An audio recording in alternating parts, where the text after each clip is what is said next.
Selamat pagi, Bapak, Ibu, Saudara, jemaat yang terkasih di dalam Tuhan Yesus Kristus. Selamat bertemu kembali dalam ibadah online GKJW Jemaat Lawang. Kiranya kita semua tetap merasakan sukacita, meskipun sampai dengan saat ini kita masih menjalankan ibadah kita di rumah kita masing-masing. Dan pada ibadah minggu kita pada pagi hari ini, akan dilayankan perjamuan kudus pembangunan GKJW. Marilah Bapak, Ibu, dan Saudara yang terkasih di dalam Tuhan Yesus Kristus, saya undang untuk bangkit berdiri. Kita awali ibadah kita pada pagi hari ini dengan kita menyanyikan pujian dari Kidung Jemaat. Kita pujikan Kidung Jemaat nomor 10, Pujilah Tuhan yang Maha Mulia. Kita pujikan ayat yang pertama saja.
Bapak, Ibu, saudara-saudaraku, jemaat Tuhan yang ada di rumah khususnya, marilah ibadah kita pada perjamuan kudus pembangunan GKJW pada bulan Agustus, yang adalah bulan sukacita juga buat bangsa negeri kita tercinta. Bersama gereja, kita mengucap syukur.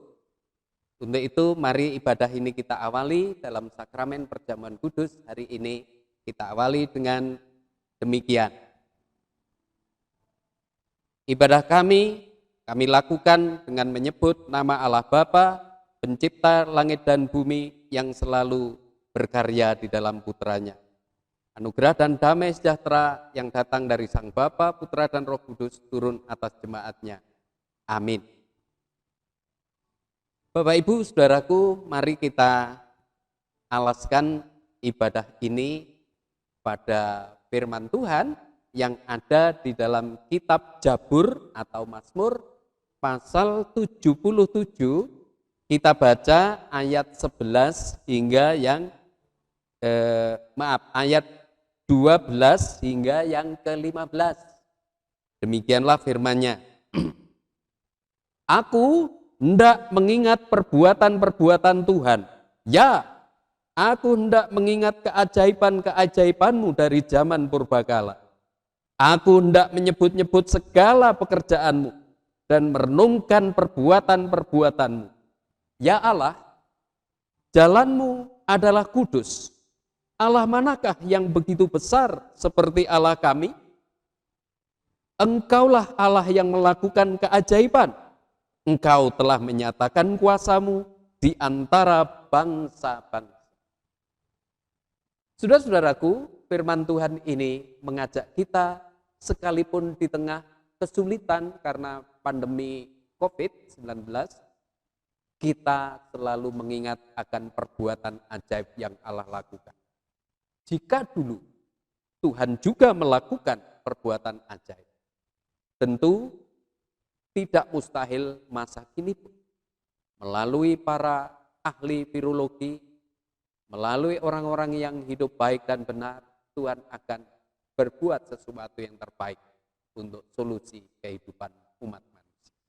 Karena itu, mari kita nyanyikan pujian dengan menggunakan syair Kidung Jemaat nomor 356, bait 1 dan 2. Tinggallah dalam Yesus.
Ibu bapak, saudara-saudaraku kekasih Tuhan, sebelum lebih jauh kita memuji-muji kemuliaannya dengan mulut bibir kita dan seluruh ekspresi hidup ini, mari kita menguji hidup kita di hadapan Tuhan. Dengan kita mengingat sabda Tuhan yang ada di Matius 5, Injil Matius pasal 5, saya bacakan ayat 27 hingga yang ke-30. Demikian firman Tuhan. Injil Matius pasal 5 ayat 27 hingga yang ke-30. Kamu telah mendengar firman, jangan berzina.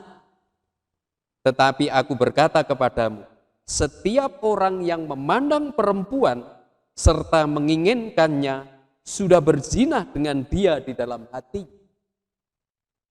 Maka jika matamu yang kanan menyesatkan engkau, cungkilah dan buanglah itu. Karena lebih baik bagimu jika satu dari anggota tubuhmu binasa, daripada tubuhmu dengan utuh dicampakkan ke dalam neraka. Dan jika tanganmu yang kanan menyesatkan engkau, penggalah dan buanglah itu. Karena lebih baik bagimu jika satu dari anggota tubuhmu binasa, daripada tubuhmu dengan utuh masuk neraka. Ibu bapak, saudara-saudaraku kekasih Tuhan, hukum utama yang diajarkan Tuhan Yesus adalah love your God and love your neighbor. Begitu di dalam terjemahan bahasa Inggris, mengasihi Allah tetapi sekaligus juga mengasihi sesama kita. Dan hukum kasih Tuhan itu maha kudus, karena kasih tidak selalu mau kompromi dengan dosa sekecil apapun. Tadi jelas sekali perintah Tuhan Yesus, salah satunya syariat hukum hal berzina. Ternyata berzina itu bukan hanya dalam bentuk fisikal saja, tetapi menyangkut seluruh angan-angan, kemauan kita yang jahat, itu juga perzinahan dalam batin. Betapa kudusnya Tuhan kita Yesus Kristus. Bahkan di bagian lain Tuhan Yesus juga mengajar, jangan takut terhadap yang bisa membunuh tubuhmu. Takutlah terhadap yang bisa membunuh tubuhmu, tetapi juga seluruh jiwa dan rohmu, dan sanggup melemparkan ke neraka. Tentunya pemahaman terhadap kekudusan Tuhan dengan ajaran Tuhan yang begitu jelas sekali, kita harus hati-hati dalam hidup ini. Dan Tuhan yang Maha Kudus tidak mau kompromi dengan dosa sekecil apapun. Marilah kita berdoa mengakui dosa kita.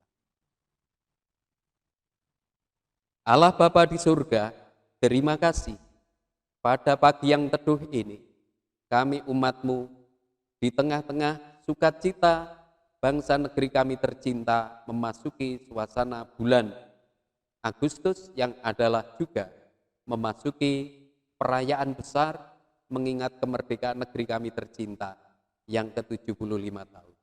Kami umat gereja-Mu yang Engkau panggil hidup di tengah bangsa negeri kami yang plural ini, dengan rendah hati kami mengaku bahwa kami sering hidup tidak kudus, tanpa kami sadari kami berbuat zina di dalam angan-angan dan pikiran kami.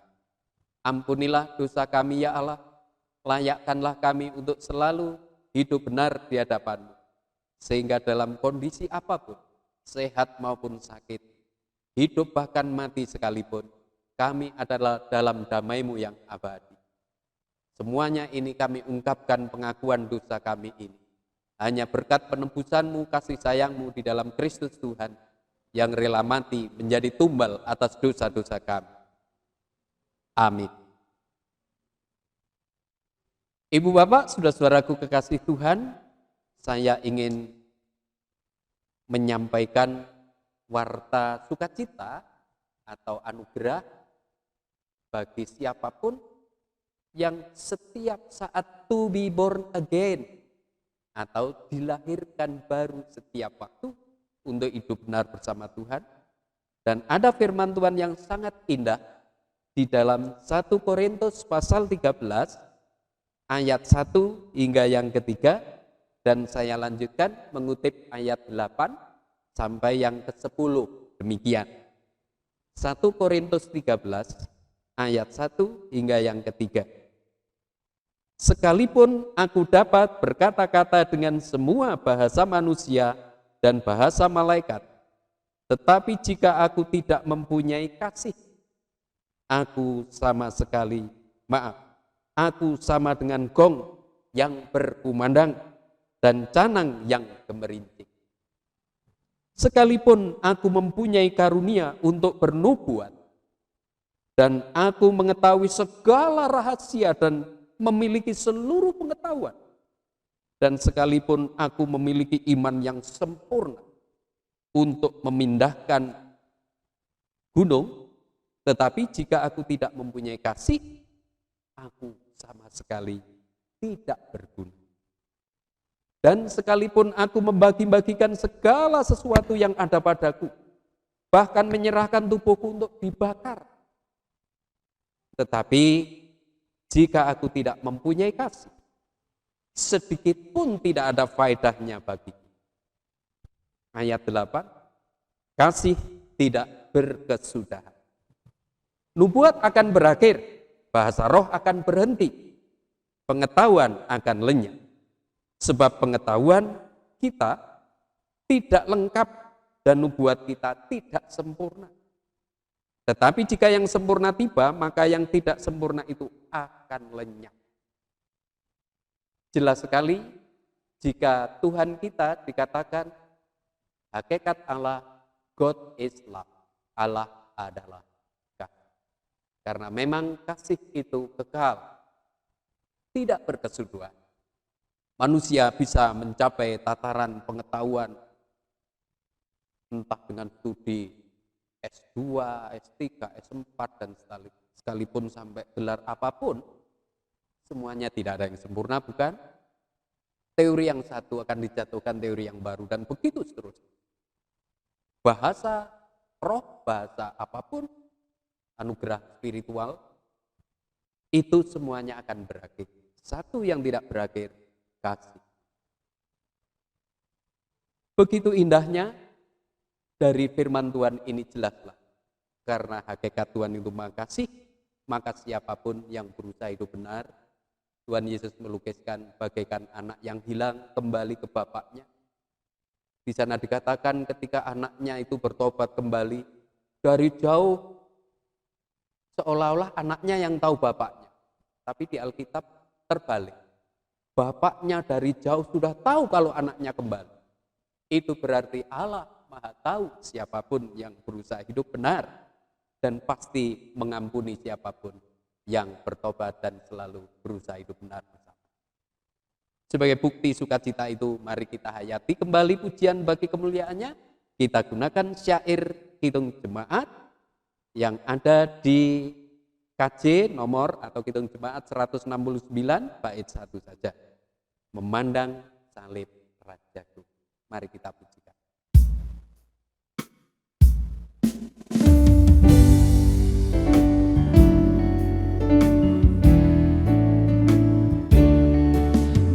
Memandang salib Rajaku yang mati untuk dunia, ku rasa hancur congkakku dan harta hilang harganya. Bapak Ibu, mari kita dengarkan kebenaran firman Tuhan, dan bacaan firman Tuhan pada pagi hari ini terambil dari Roma 10 ayat 5 sampai dengan 15 dan dilanjutkan Matius 14 ayat 12 sampai dengan 33. Namun sebelumnya mari kita siapkan hati, kita menghadap hadirat Tuhan. Mari kita berdoa. Bapa kami yang bertakhta di dalam kerajaan surga mulia, terpujilah namamu atas segala berkat sukacita yang telah kami rasakan di dalam kehidupan kami hari lepas hari. Bapa, sucikanlah hati pikiran kami, teduhkanlah hati kami untuk memuji, memuliakan namamu dengan penuh sukacita. Berkatilah kami dengan Roh Kudus-Mu, sehingga di dalam membaca, merenungkan dan mendengarkan kebenaran firman Tuhan yang akan disampaikan oleh Bapak Pendeta Sestrianto, kiranya roh hikmat menyertai, dan sehingga apa yang kami terima boleh menjadi berkat di dalam kehidupan kami. Di dalam nama Yesus Kristus Tuhan kami berdoa. Amin. Roma 10 ayat 5 sampai dengan 15 yang demikian bunyinya. Sebab Musa menulis tentang kebenaran karena hukum Taurat. Orang yang melakukannya akan hidup karenanya. Tetapi kebenaran karena iman berkata demikian. Jangan katakan di dalam hatimu, siapakah akan naik ke surga, yaitu untuk membawa Yesus turun.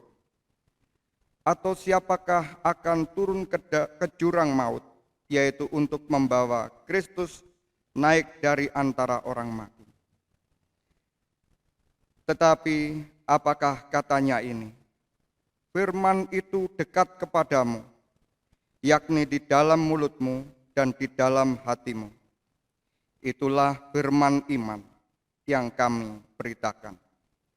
Sebab jika kamu mengaku dengan mulutmu bahwa Yesus adalah Tuhan dan percaya dalam hatimu bahwa Allah telah membangkitkan Dia dari antara orang mati, maka kamu akan diselamatkan. Karena dengan hati orang percaya dan dibenarkan, dan dengan mulut orang mengaku dan diselamatkan.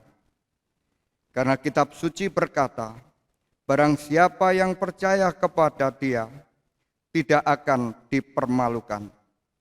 Sebab tidak ada perbedaan antara orang Yahudi dan orang Yunani, karena Allah yang satu itu adalah Tuhan dari semua orang, kaya bagi semua orang yang berseru kepadanya. Sebab barang siapa yang berseru kepada nama Tuhan akan diselamatkan. Tetapi bagaimana mereka dapat berseru kepadanya jika mereka tidak percaya kepada Dia?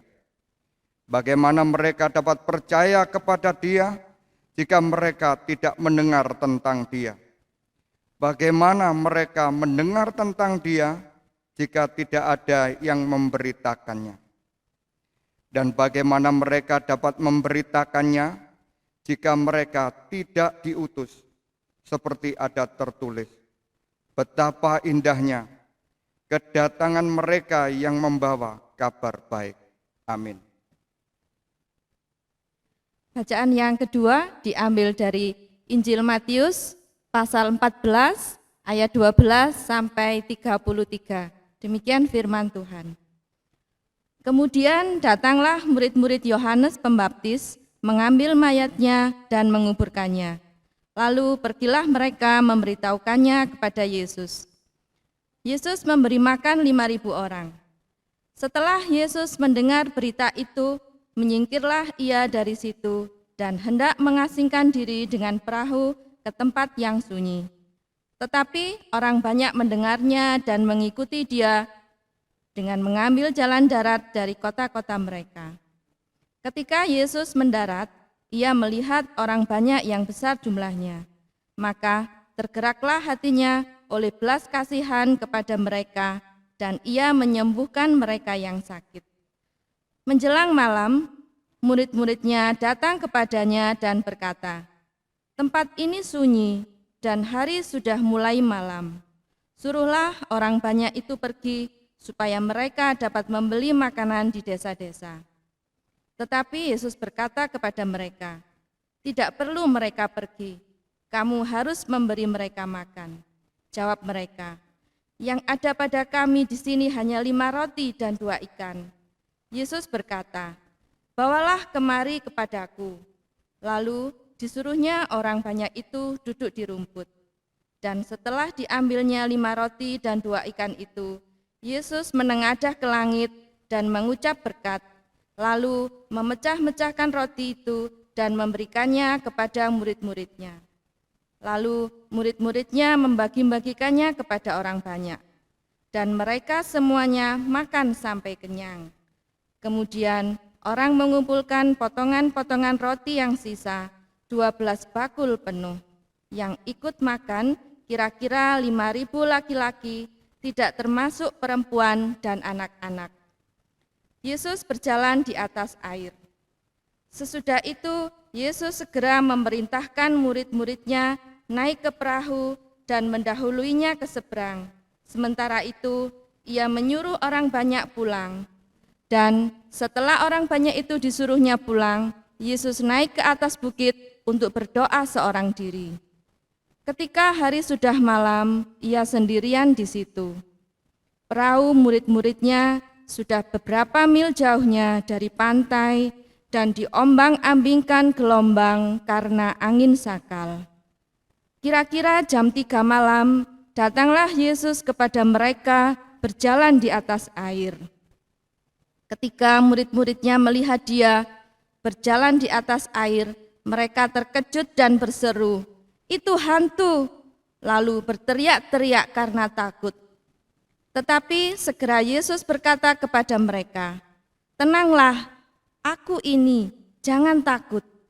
Lalu Petrus berseru dan menjawab dia, "Tuhan, apabila Engkau itu, suruhlah aku datang kepadamu berjalan di atas air." Kata Yesus, "Datanglah." Maka Petrus turun dari perahu dan berjalan di atas air mendapatkan Yesus. Tetapi ketika dirasanya tiupan angin, takutlah ia dan mulai tenggelam, lalu berteriak, "Tuhan, tolonglah aku." Segera Yesus mengulurkan tangannya, memegang dia dan berkata, "Hai orang yang kurang percaya, mengapa engkau bimbang?" Lalu mereka naik ke perahu dan angin pun redalah. Dan orang-orang yang ada di perahu menyembah dia, katanya, "Sesungguhnya engkau anak Allah." Amin.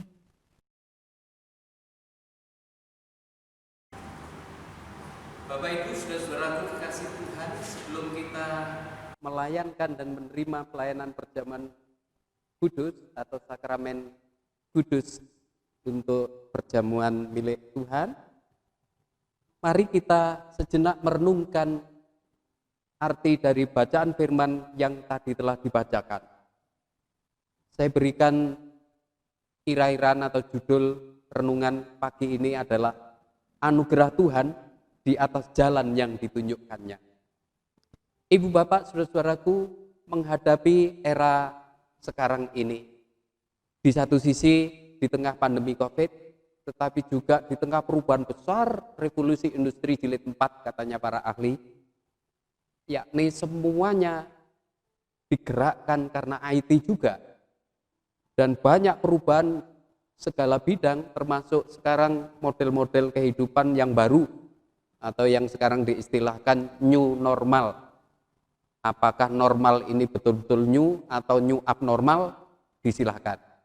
Tapi yang pasti ada hal yang positif. Pertama, bahwa kita diingatkan untuk selalu hidup sehat. Kedua, kita tidak bisa hidup semena-mena terhadap alam semesta. Sehingga God to renewing again, mengembalikan kembali, to purify, menyucikan, menjadikan harmoni alam semesta menjadi indah. Tetapi banyak persoalan pandemi ini yang belum kita dapatkan juga. Nah, kita diingatkan melalui sabda Tuhan tadi, kuncinya adalah iman. Berbicara soal iman, mungkin ibu bapak masih ingat ada gambaran atau ilustrasi yang menarik. Konon diceritakan di air terjun Niagara itu banyak turis yang menyaksikan indahnya air terjun di sana. Dan menariknya ada seorang yang memasang kawat baja itu yang sangat kuat, hanya seutas kawat. Tapi orang tersebut mampu melewati atas air terjun Niagara yang membayani itu atau membahayakan itu kalau dia gagal melewatinya. Mereka terkagum-kagum, tetapi mereka lebih tercekat lagi ketika akrobatik itu sudah turun. Dia menawarkan kepada tourism atau pengunjung air terjun itu ditantang. Siapa di antara Bapak Ibu Saudara yang mau saya gendong untuk melewati air terjun ini? Wih, pasti semuanya langsung tercekat. Orang Jawa bilang mungkin yomoh rek, tiba. Pasti tidak ada yang berani. Lebih kaget lagi ternyata justru ada anak kecil yang berani mengacungkan jari, saya Pak. Semakin para turis itu tercekat hatinya. Opo yo wani tenan.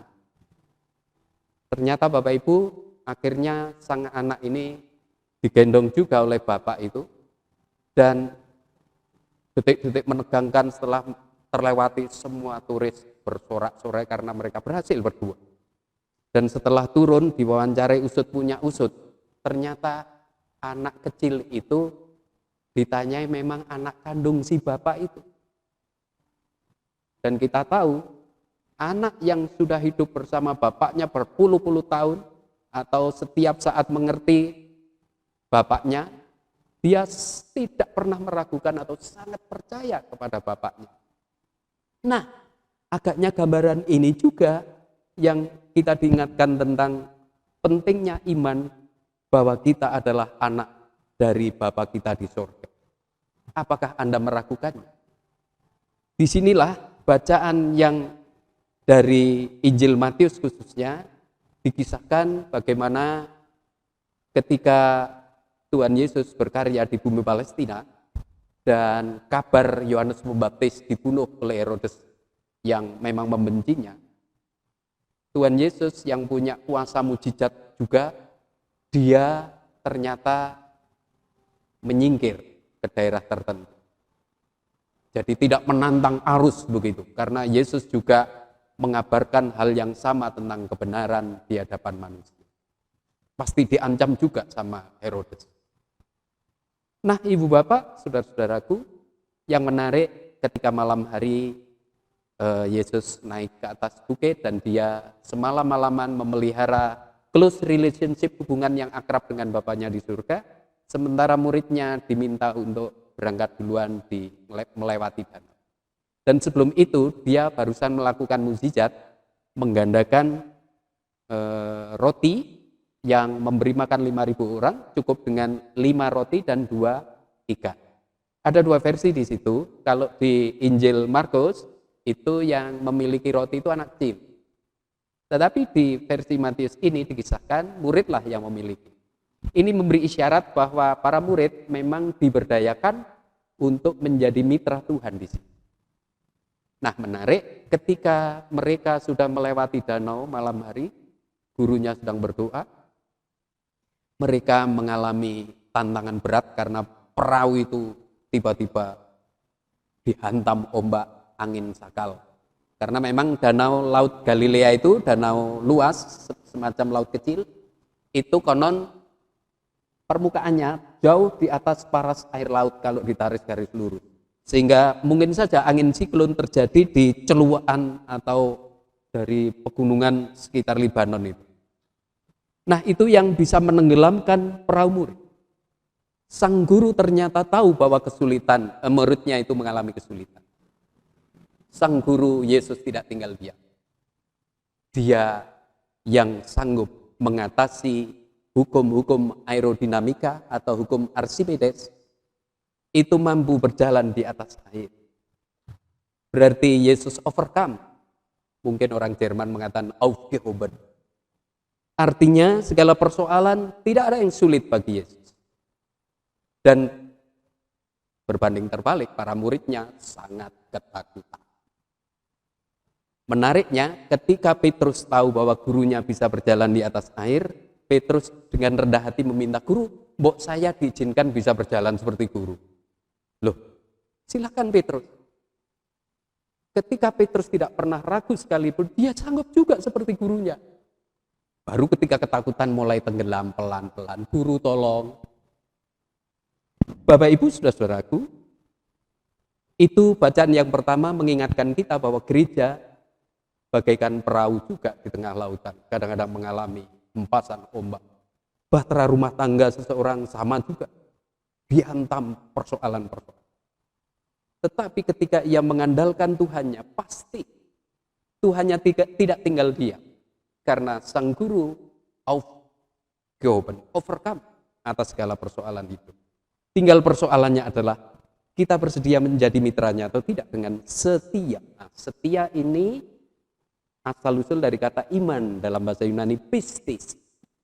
Kalau di rumah ada bapak ibu yang berumah tangga sampai rambutnya putih memplak ya, tuyuk-tuyuk, tapi mereka sukacita, itu ada kesetiaan iman yang luar biasa di situ. Itu teladan iman. Seperti anak yang setia kepada bapaknya, percaya penuh kepada bapaknya. Dia tidak akan meninggalkan. Bacaan di Roma, Paulus juga begitu. Ia kalau kita membaca di di surat Roma, Paulus yakin seyakin-yakinnya akan kabar yang dibawa. Nah, atas keyakinannya itu seperti Petrus pasti bisa berjalan di atas. Tetapi ternyata tidak selalu niat baik, berita sukacita diterima dengan sukacita loh. Karena ketika Paulus sampai di kota Tesalonika, banyak orang-orang Yahudi yang membencinya. Ini apa-apaan Paulus ini mengajarkan ajaran baru ini. Berlawanan dengan hukum Taurat, kitab Musa. Nah, sehingga Paulus harus mengungsi ke kota lain, yakni daerah Berea. Sesampai di Berea, banyak orang menerimanya dan sukacita juga, termasuk orang-orang Yahudi tulen yang moderat, terbuka pikirannya, mau berdiskusi baik-baik. Tapi ketika ketemu saudaranya Yahudi yang Tesalonika datang menghasut, mulai mereka terpengaruh hal yang buruk. Dan juga Paulus tidak mentang-mentang hambanya Yesus, dia menantang tidak. Kalau memang ditolak, dia pun atas anjuran saudara seimannya, ia pergi menuju kota lain yaitu Athena. Nah, di Athena ini Paulus juga ada ditemani dua orang dari Roma, Priscilla dan Aquila. Ini sahabat orang beriman yang sangat setia. Paulus mengakui dia toh nyowo juga untuk itu. Nah, Bapak Ibu, saudara-saudaraku kasih Tuhan, kita belajar dari pengalaman murid Yesus, juga pengalaman Rasul Paulus di sini. Ada hal-hal dalam hidup kita ini, kita yang hidup setia kepada Tuhan pun, hidup tidak selalu mulus-mulus, bukan? Bahkan banyak persoalan belum selesai, sudah datang yang satu, datang lagi, kita bisa frustasi dan motong itu. Tetapi sang guru akan tahu orang-orang yang setia. Disinilah ada God Providence, ya. Tuhan berjanji menyertai dan ia akan membuktikan itu kesetiaannya juga.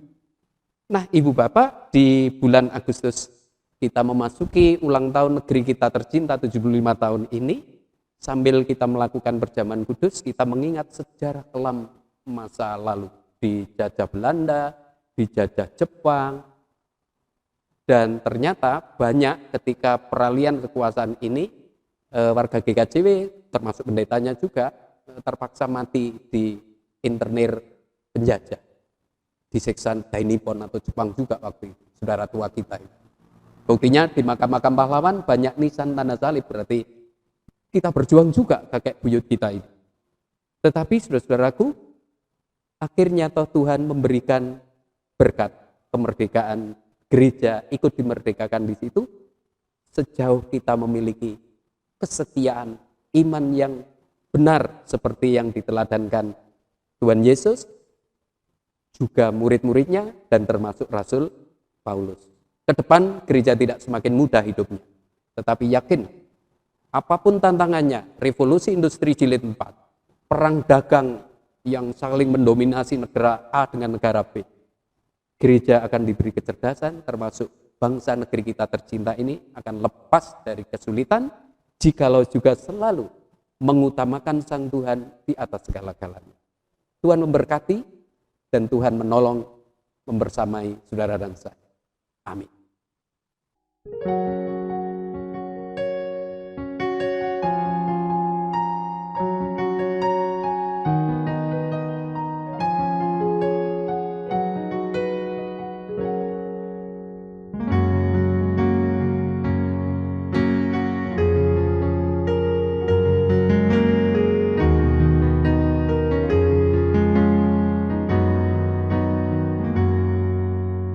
Bapak Ibu yang terkasih di dalam nama Yesus Kristus Tuhan kita bersama-sama memperbarui iman kita. Bapak Ibu atau warga jemaat kami undang untuk bangkit berdiri, kita bersama-sama mengakui iman rasuli. Pengakuan iman rasuli. Aku percaya kepada Allah Bapa yang Maha Kuasa, Khalik langit dan bumi, dan kepada Yesus Kristus, Anak yang tunggal Tuhan kita, yang dikandung pada Roh Kudus, lahir dari anak darah Maria, yang menderita di bawah pemerintahan Pontius Pilatus, disalibkan, mati dan dikuburkan, turun ke dalam kerajaan maut. Pada hari yang ketiga, bangkit pula dari antara orang mati, naik ke surga, duduk di sebelah kanan Allah, Bapa yang Maha Kuasa, dan akan datang dari sana untuk menghakimi orang yang hidup dan mati. Aku percaya kepada Roh Kudus, gereja yang kudus dan persekutuan orang kudus, pengampunan dosa, kebangkitan daging, dan hidup yang kekal. Amin. Dipersilahkan duduk kembali.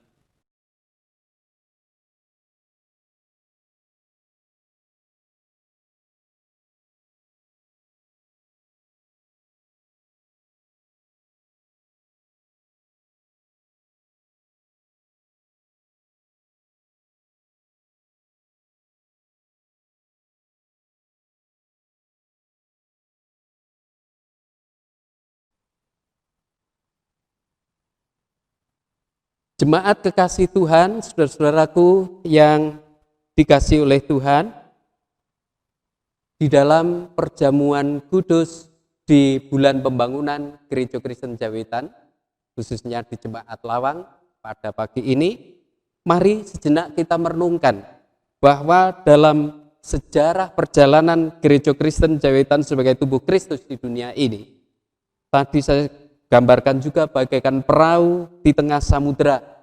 Ketika kita mengasihi Tuhan bisa diayun-ayunkan ombak, bahkan dihantamnya juga.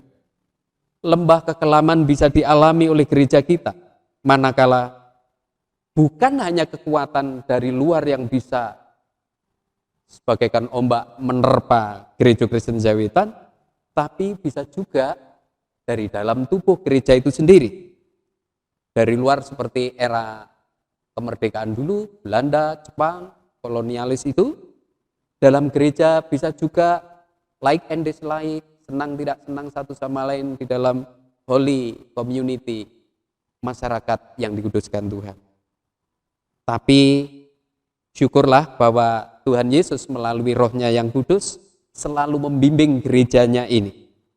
Sekalipun terkadang melewati lembah ngarai, badai sesulit apapun, Tuhan tetap membimbingnya sehingga gereja bagaikan perahu mengarah ke pelabuhan nan indah dan damai. Ini hal yang penting agar kerajaan Tuhan di bumi kehidupan kita itu menjadi nyata, khususnya di Jawa Timur dan di Indonesia bumi Pancasila ini. Nah, bagaikan pesta roti tanpa ragi, marilah ungkapan perjamuan kudus ini kita nyatakan juga dalam persekutuan tanpa keberdosaan yang dilukiskan bagaikan roti dan anggur ini. Roti dan anggur telah selesai dan telah siap. Mari kita rayakan pesta perjamuan kudus sebagaimana panggilan Tuhan dengan kita hayati perjamuan kudus kali ini. Malam sewaktu Tuhan Yesus akan disalibkan, Ia membangun perjamuan kudus yang terakhir kali ketika hidup di bumi Palestina Israel, tetapi juga memberikan perjamuan kudus yang perdana pada gereja yang perdana. Di situ Tuhan mengambil roti dan memecah-mecahkannya. Dan sambil Ia memecah-mecahkannya itu, Ia memberikannya kepada para murid sambil mengatakan demikian, inilah tubuhku yang dirusakkan karena kamu, demi pengampunan dosa-dosamu. Perbuatlah ini setiap kali kau mengingat akan kematianku dan mengharap akan kedatanganku. Terimalah. Terimalah terimalah dan terimalah.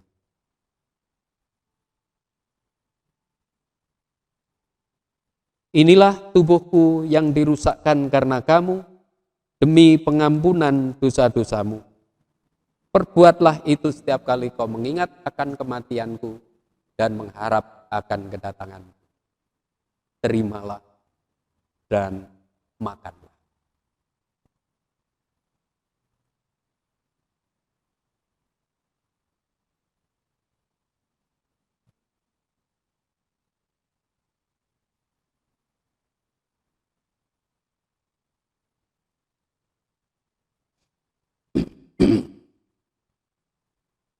Usai Tuhan membagikan roti, Ia kemudian mengambil cawan yang diisi dengan anggur.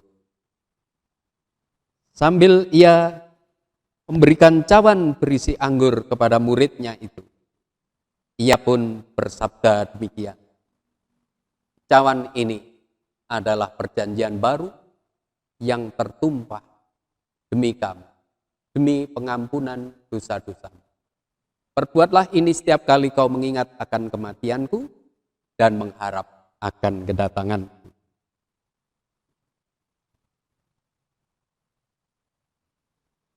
Terimalah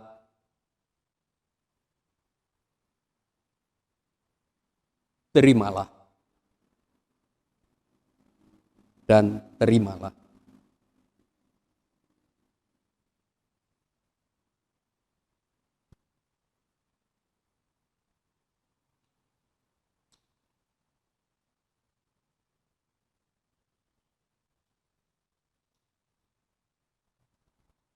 Terimalah dan minumlah.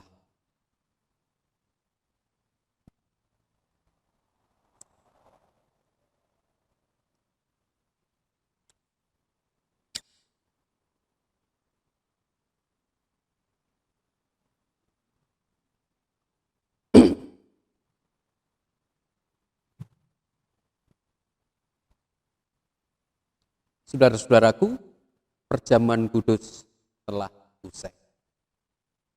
Biarlah janji firman Tuhan yang telah kita dengar tadi itu juga menjadi kekuatan di dalam kita menghadapi tantangan hari esok. Amin.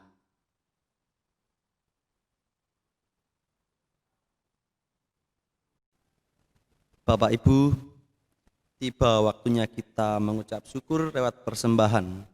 Namun perlu kita ingat bahwa persembahan yang kita kumpulkan bukan hanya sekedar sebagai ungkapan syukur, tetapi merupakan salah satu bentuk penghormatan kita kepada Allah Bapa.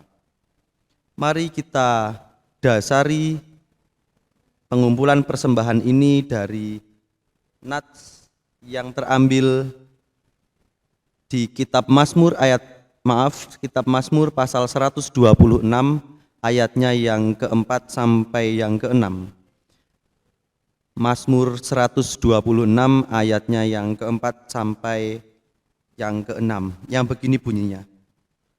Pulihkanlah keadaan kami ya Tuhan, seperti memulihkan batang air kering di tanah Negeb. Orang-orang yang menabur dengan mencucurkan air mata akan menuai dengan bersorak-sorai. Orang yang berjalan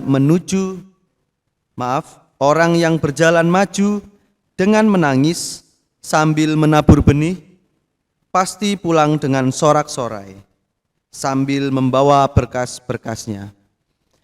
Mari kita haturkan persembahan syukur bulan pembangunan GKJW dengan diiringi pujian dari Kidung Jemaat nomor 393. Kita pujikan ayatnya yang pertama saja. Tuhan, betapa baiknya berkat yang Kau beri, teristimewa rahmat-Mu dan hidup abadi dan seterusnya.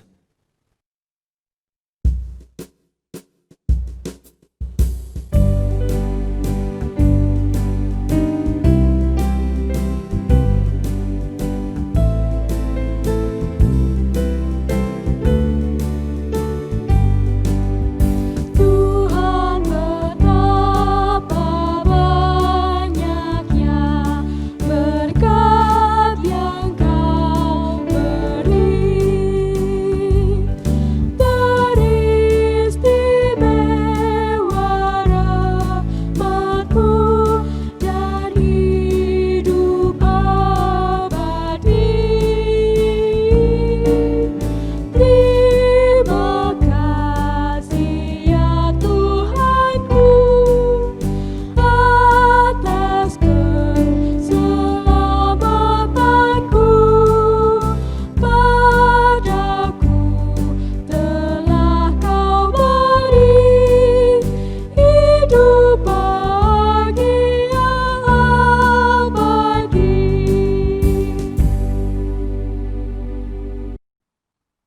Marilah saudara-saudaraku, persembahan yang sudah kita siapkan, kita serahkan di dalam doa kita, sekaligus kita berdoa untuk bangsa negeri kita tercinta. Mari kita berdoa. Allah Bapa di surga, penguasa langit dan bumi, kembali kami bersyukur kepadamu ya Allah, atas segala penyertaan, atas gerejamu. Demikian juga bangsa negeri kami tercinta memasuki era baru new normal, dengan segala persoalannya, terlebih-lebih masih merajalelanya pandemi COVID-19. Tetapi kami mohon dengan rendah hati, jangan Tuhan tegakan bangsa negeri kami tercinta. Usaha-usaha bangsa-bangsa seluruh jagat raya ini, berkatilah untuk menemukan penangkalnya. Uji untuk vaksin antivirus, Tuhan berkati, dan itu menjadi jalan berkat untuk kami semua bahkan alam semesta. Kami berdoa untuk bangsa negeri kami yang merayakan luapan syukur ke-75 tahun HUT-nya. Bapak pimpinan kami Presiden Joko Widodo dengan kabinetnya, Bapak Camat Tito untuk Kecamatan Lawang, juga Bapak Kepala Desa Pak Basuki yang memimpin desa kami. Ya Tuhan, berikanlah hikmat, berikanlah berkat, kekuatan, kesehatan, dan sukacita selalu dalam melayani masyarakat. Kami juga berdoa untuk sinode kami, Pak Condro dengan pelayan harian Majelis Agung. Kiranya Tuhan berikan kekuatan juga, hikmat, dan penyertaan. Sehingga gerejamu ikut mengambil bagian di dalam pembangunan negeri bangsa kami tercinta ini. Ya Bapa, persembahan yang kami bawa, kami letakkan di bawah kaki Tuhan Yesus. Jadikanlah ini sarana, melalui ini gerejamu ikut berkiprah di masyarakat. Masih banyak hal yang ingin kami doakan, termasuk pergumulan warga gereja, warga jemaatmu yang sakit. Ada yang berulang tahun, yang bersukacita juga. Kiranya Tuhan memberikan kekuatan dan penghiburan. Keluarga yang baru ditinggalkan anggota keluarganya, keluarga Ibu Rina, dengan kau panggilnya Bapak Sarman, berikanlah kekuatan juga untuk keluarga ini. Ya Allah, banyak hal yang ingin kami ungkapkan, tapi sebelum bibir kami mengucap, Tuhan jua yang mengetahui isi hati kami.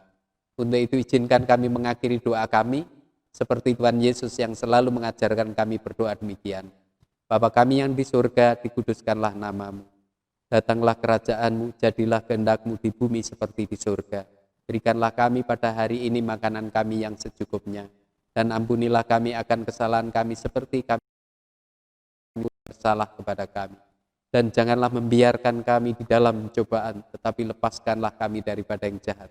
Karena Engkaulah yang punya kerajaan dan kuasa, serta kemuliaan kekal selama-lamanya. Amin. Saudara-saudaraku, marilah kita akhiri ibadat sakramen perjamuan kudus di bulan pembangunan GKJW ini dengan sukacita. Sebelum kita mohon berkatnya, mari kita nyanyikan pujian baginya, yakni Kidung Jemaat 352 ayat 1 dan 2 dengan judul Hai Jangan Sendirian. Setelah berkat, nanti kita tutup dengan pujian Kepadamu Puji-pujian.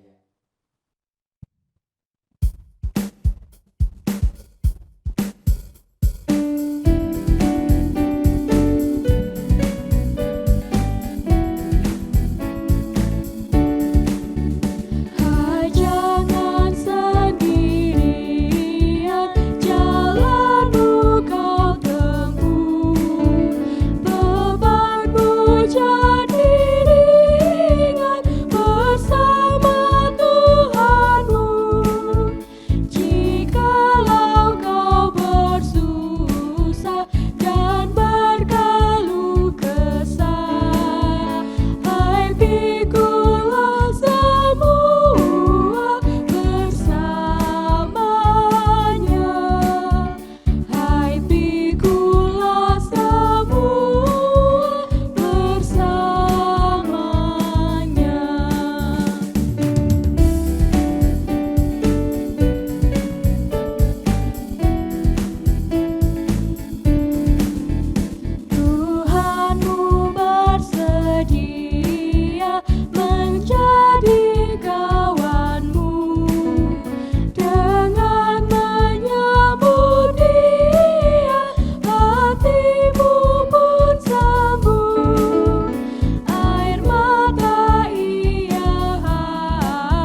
Marilah kita akhiri ibadah ini dengan penuh sukacita dan kita memohon berkat-Nya. Allah yang adalah sumber kehidupan, Kristus pusat keselamatan kita dan Roh Kudus sang penghibur sejati dikala kita mengalami banyak kesedihan dan tantangan, kiranya senantiasa mengawal, menaungi, membimbing kita ke arah surga yang kekal kini dan selama-lamanya. Amin.